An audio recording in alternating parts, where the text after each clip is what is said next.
Aman ya suara saya? Slide saya sudah terlihat belum? Nah, Aman, Pak. Udah aman ya? Pak. Oke, baik. Bismillahirrahmanirrahim. Assalamualaikum warahmatullahi wabarakatuh. Selamat siang, salam sejahtera untuk kita semua. Baik, teman-teman silakan absen dulu di chat. Sudah saya share chatnya tadi di awal. Hari ini mata kuliah struktur data untuk semester genap ya, tunggu ganjil. Oke, baik. Sebelum masuk ke dalam eh, apa itu struktur data, kita flashback dulu. Struktur data itu ibaratnya adalah sebuah kontainer. Kalau kita bicara kontainer, teman-teman pasti lihat, pernah mendengar.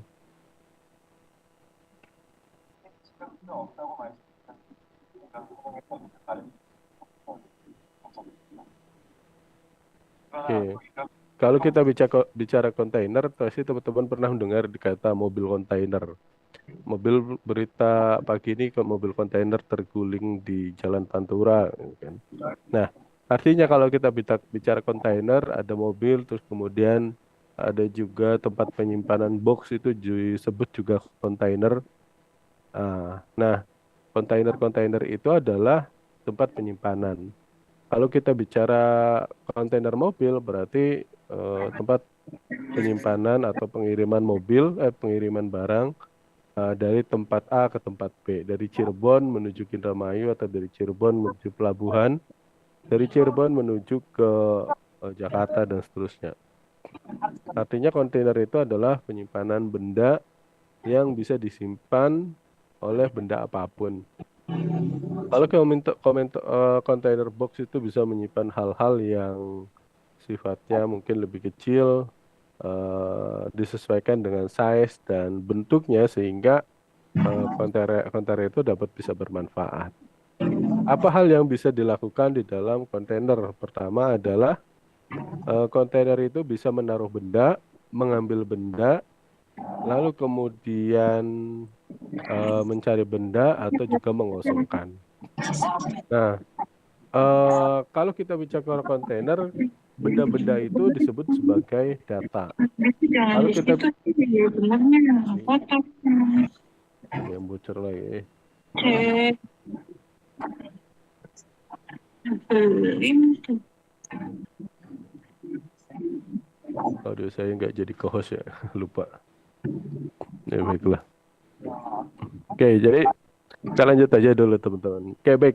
Jadi kalau kita bicara kontainer itu kan dimasukkan dari barang-barang. Misalkan di Cirebon, sering itu di Plumbon ya, paling banyak ada lihat bolak-balik mobil kontainer dan di dalamnya adalah kursi-kursi rotan yang akan dikirim ke luar negeri mungkin itu kan, atau dikirim ke daerah eh, toko-toko atau penerimanya.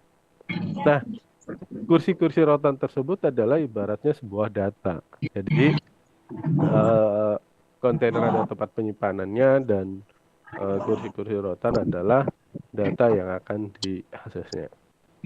Lalu kemudian di sini di slide ini saya simulasikan kontainer itu adalah tempat penyimpanan biskuit. Atau kalau misalkan sekarang karena mau bulan Ramadan,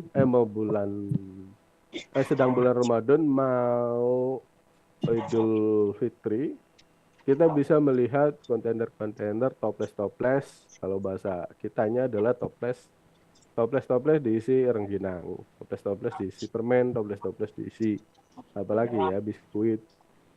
Nah, toples kongguan isinya rengginang dan seterusnya.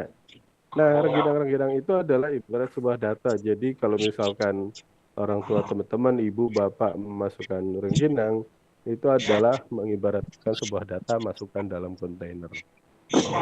Nah, kontainer ini ada kapasitasnya, atau tempat menyimpan data itu pasti ada kapasitasnya. Tapi yang perlu teman-teman lakukan adalah pertama menaruh, mengambil barang, mencari, dan mengosongkan. Kalau kita lihat sering kalau ada tempat kongguan itu kan, teman-teman ada mencari favorit biasa kalau waktu saya kecil, kongguan biskuit yang gede yang dicari itu adalah wafernya dulu biasanya. Wah, anak-anak kecil kan dioprek-oprek, dicari wafernya sebelah mana, nah itu diambil. Nah, data juga sama seperti itu. Data itu bisa menaruh sesuai dengan size-nya, mengambil data, bisa di copy paste, mencari, di searching, lalu mengosongkan, misalkan di delete atau ketika data itu kosong. Itu ya teman-teman, jadi memahami struktur data itu adalah ibarat kontainer yang bisa menata barang apapun atau data pun. Tapi tergantung kapasitas dari si kontainer tersebut. Kapasitasnya berapa Pak? Ya, tergantung dari si owner tersebut atau pemilik struktur data. Bisa bisa dikategorikan misalkan 1 GB. Kalau misalkan flash disk, sekarang flash disk itu ada 1 TB. Ini saya punya flash disk, saya baru beli. Flash disk itu kan gede teman-teman. Waktu saya beli waktu masih kuliah itu gede. 1 juta itu 700 1 juta itu 750 giga. Nah sekarang flash disk itu 1 TB kecil kan, lebih kecil lagi. Artinya nanti suatu saat teman-teman entah 5 tahun ke depan tempat penyimpanan itu semakin kecil semakin unik gitu kan. Bahkan mungkin menjadi gantungan kunci. Flash disk saya 1 TB harganya 1 juta tapi bentuknya kecil gitu kan. Semakin kecil. Nah, itulah eh, perkembangan-perkembangan yang ada di dalam pengembangan teknologi informasi. Hal ini menjadi lumrah. Jadi teman-teman ketika belajar di atau home base di komputer di home base di teknik informatika atau komputer atau sistem informasi RPL dan seterusnya, jangan heran ketika perkembangan itu sangat cepat. Contohnya saya ketika belajar struktur data dulu makanya adalah C++. Tapi sekarang sudah pakai Java. Di sini saya ngajarin bisa pakai Python, bisa pakai hal yang lainnya. Nah, artinya apa? Banyak perkembangan-perkembangan yang paling cepat itu adalah di komputer atau terkait dengan teknologi IT-nya. Nah, disinilah teman-teman berperan bagaimana cara memanfaatkan sebuah internet menjadi lebih baik. Dan apa ya? Mungkin saatnya kita berpikir ke depan. Kemarin sudah saya singgung teman-teman, awal tahun itu banyak program-program hibah yang dikeluarkan. Dosen saja baru dibuka tanggal 11 kemarin terkait dengan hibah penelitian. Nah, teman-teman juga mempersiapkan nanti sering-sering mungkin ada beberapa mahasiswa yang sudah masuk ke UKM, coba tanyain ke kemahasiswaan kapan hibah Ormawa, kapan hibah PKM. PKM itu Pekan Kreativitas Mahasiswa dibuka. Untuk apa? Untuk pelatihan teman-teman menulis, untuk apa namanya menulis, terus kemudian riset dan seterusnya banyak. MBKM juga bentar lagi biasanya dibuka. Nah, itu juga harus koordinasi dengan prodi. Ambil tuh pertukaran pelajar nanti teman-teman. Pertukaran pelajar itu untuk pertukaran MBKM teman-teman belum bisa ya. Kalau salah harus minimal semester 3 kalau nggak salah.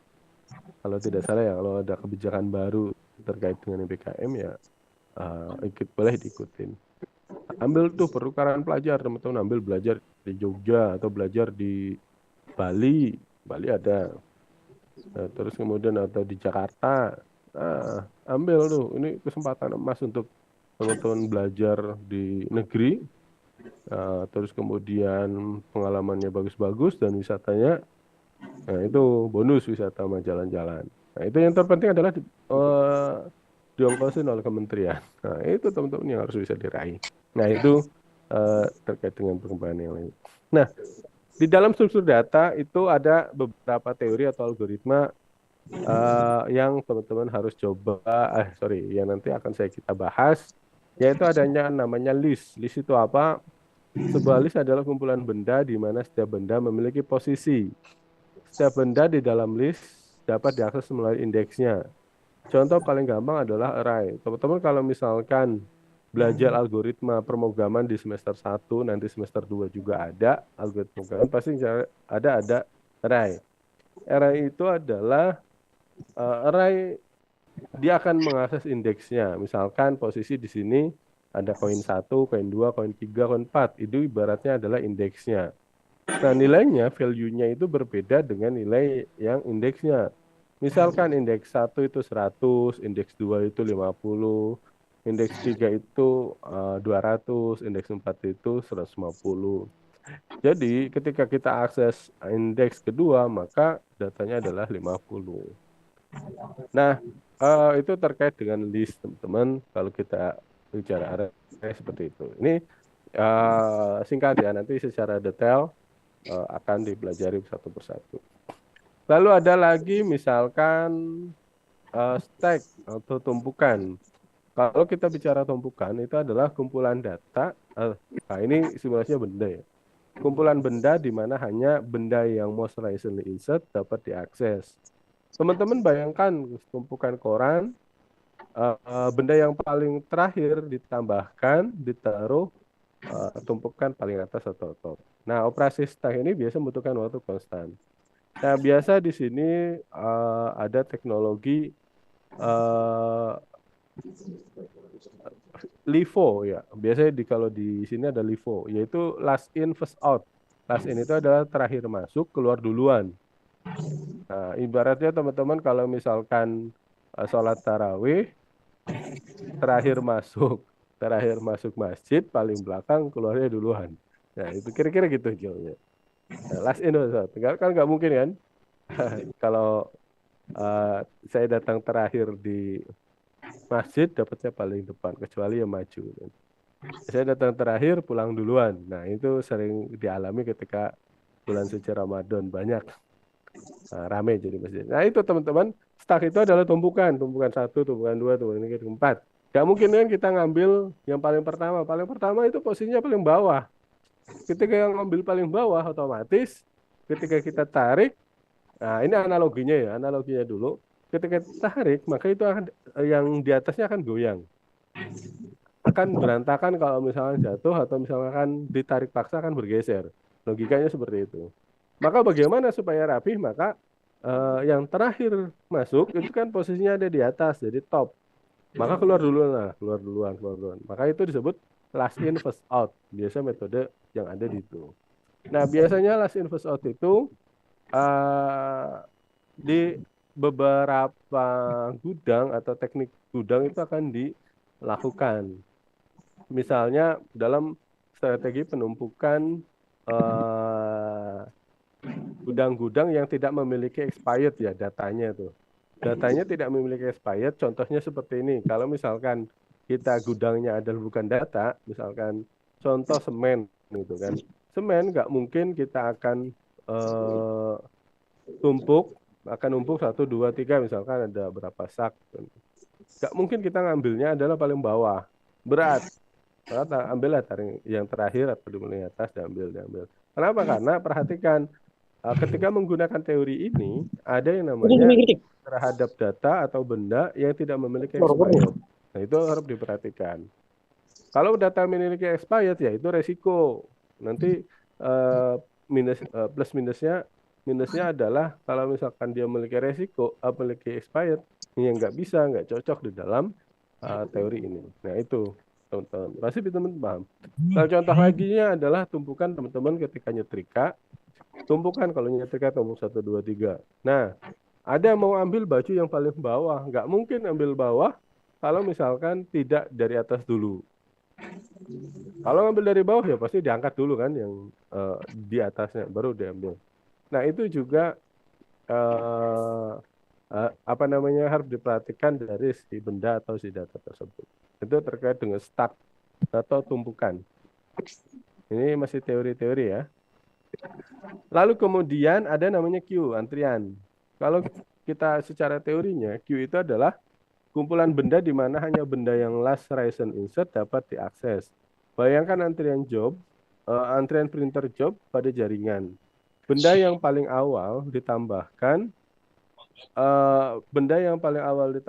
berada di depan antrian. Nah, operasi antrian queue ini membutuhkan waktu yang konstan. Nah, ini namanya kalau tadi LIFO, last in first out, kalau ini namanya Mungkin teman-teman pernah dengar Vivo, first in, first out, bukan Vivo nama handphone ya. Vivo, first in, first out. Jadi yang pertama masuk, dia pertama keluar. Nah, ini sering terjadi di dalam antrian-antrian di beberapa teller bank atau di beberapa perusahaan yang sedianya layanan. Nah, kalau kita ke bank kan dapat antrian nomor satu, nomor dua, nomor tiga.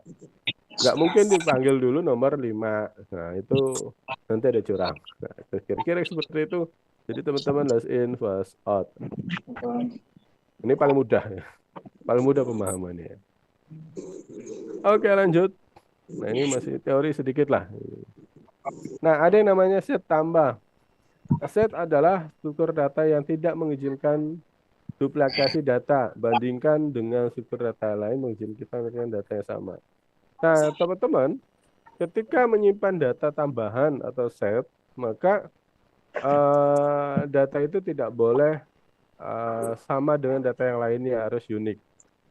Teman-teman logikanya gini, kalau teman-teman dalam satu folder file, ada misalkan namanya folder Budi. Nah, kita copy terus paste, otomatis nama file itu namanya Budi Copy. Karena tidak boleh sama di dalam satu folder. Nah, itu sering terjadi. Nah, itu sering terjadi sehingga tidak terjadi duplikasi data. Ya. Lalu kemudian, Wah, istirahat aku gerajakan baik temen sih. ya, oke, nanti next saya jadi co-host aja ya. Saya nggak jadi co-host, jadi nggak bisa mute. Oke, bentar lagi. Oke, lanjut. Nah, lalu kemudian ada map. Ah, map ini adalah struktur data yang berisi sekumpulan pasangan, nama, dan value-nya. Nah, namanya harus unik tapi value-nya tidak. Ini terjadi eh, ini terjadi biasanya ketika namanya unik terus value-nya tidak. Ini contoh sederhananya adalah pada teman-teman nilai struktur data. Nah, nilai struktur data ini biasanya nama itu kan teman-teman unik semua ya. Nggak ada yang sama, misalkan namanya Budi, Budi saja. Mungkin ada, mungkin. Nah, biasanya unik-unik itu eh, NIM itu kan unik teman-teman. Nama ketika identitas, nama dan NIM itu kan NIM itu kan unik. Unik itu dalam artian tidak sama dengan yang lainnya. Misalkan namanya siapa ya di sini? Saya contohkan Andika. Nah, ini Andika. Andika NIM-nya mungkin 4 sekian sekian sekian. Itu kan beda ya. Unik antara satu angkatan nggak bakal sama. Jadi kalau misalkan NIM itu, penentuan NIM, itu nggak bakal ada yang sama persis plek jiplek, nggak akan. Jadi NIM itu satu dengan yang lainnya itu pasti beda. Tuh. Lalu kemudian value-nya adalah nilai struktur data. Misalkan namanya Andika tadi, NIM-nya 41 sekian sekian sekian. Nah, misalkan value-nya itu adalah struktur data, maka nilainya mungkin bisa sama. Kok bisa sama, Pak? Ya, nilai itu kan nilai itu bakal pasti sama. Misalkan Mbak, ada si Andika dapatnya A. Terus siapa lagi? Misalnya ini ada Arya 43240352. Itu kan unik. Lalu kemudian eh, nilai dari struktur data dapatnya A juga, ya sama itu nilai value. Maka yang uniknya itu adalah I-nya atau eh, NIM-nya. Nah, ini adalah menjadi identik ketika teman-teman mengecreate sebuah di database, biasanya kan berbeda di eh, unik di NIM. Apalagi yang unik? Unik itu misalkan NIK, nomor induk KTP. Nomor induk KTP satu keluarga nggak mungkin sama. Se-Indonesia apakah ada yang sama? Nggak mungkin. Karena ada yang sama. Kalau sama nanti bisa dijadikan pinjol nanti. Karena itu unik ya teman-teman. Kalau sama nanti bisa disalahgunakan pinjol untuk yang lainnya. Apalagi yang unik? Plat nomor Pak, bisa nggak jadikan unik? Bisa. Karena plat nomor kendaraan itu adalah walaupun sama teman-teman saya juga tapi 4 digitnya itu kan pasti berbeda. Apa 4 digitnya bisa sama? Bisa, tapi belakangnya sama. Misalkan kalau saya di M, mungkin teman-teman juga ada yang sama, tapi empatnya yang 4 digit angkanya pasti yang beda. Tapi ada yang sama Pak di kasus kemarin di beberapa sosial media uniknya sama. Misalkan huruf depannya misalkan sama 4 digitnya sama belakang 2 digit hurufnya sama juga. Nah itu akan diusut oleh polisi. Jadi itu adalah unik nggak akan ada yang kembar, gitu ya. Nah, walaupun teman-teman mau request tapi itu nggak bisa. Misalkan request nomor cantik suami istri namanya misalkan 1000 untuk mobil suami, mobil istri 100 nggak mungkin. Pasti ada yang beda. Karena nggak diperkenankan sama. Itu tidak identik. Kalau misalkan sama, biasanya satunya itu sudah hangus, sudah dimatikan. Karena itu adalah identitas dari si nomor tersebut. Nomor rangka juga beda. Nomor rangka teman-teman, rangka motor, rangka mobil, walaupun motornya banyak, mobilnya banyak, tetap aja beda. Apalagi ya yang kira saya contohkan untuk unik-unik itu kan. Nah, itu yang unik itu. Lalu kemudian ada mapnya. Nah, lalu kemudian ada priority queue. Nah, priority itu dalam struktur data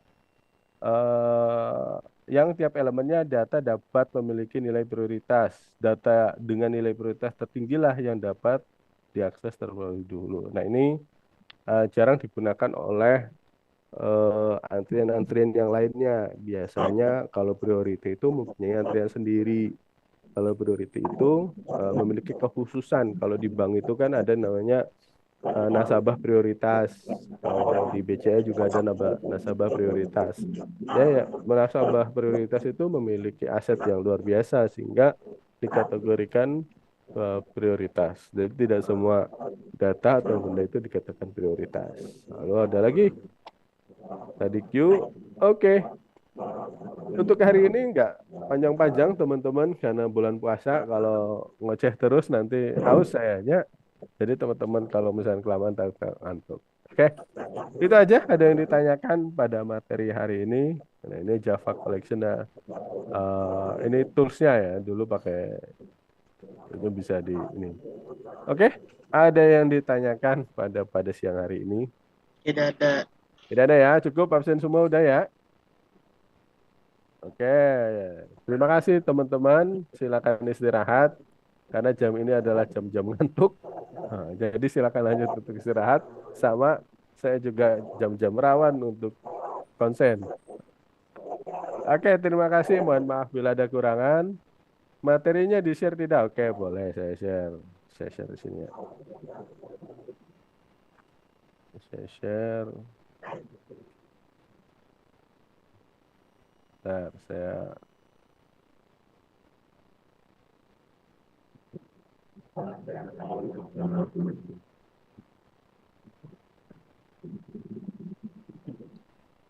nanti teman-teman tinggal share aja ke teman yang lainnya ya. Kalau sudah download, saya bukain.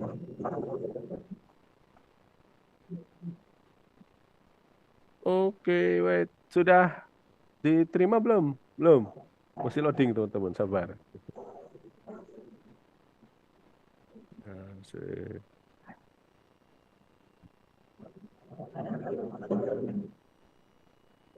Oke, udah?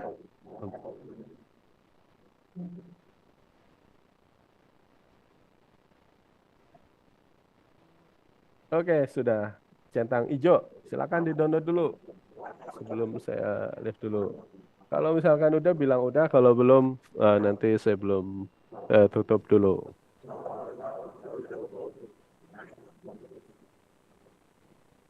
Udah bisa download?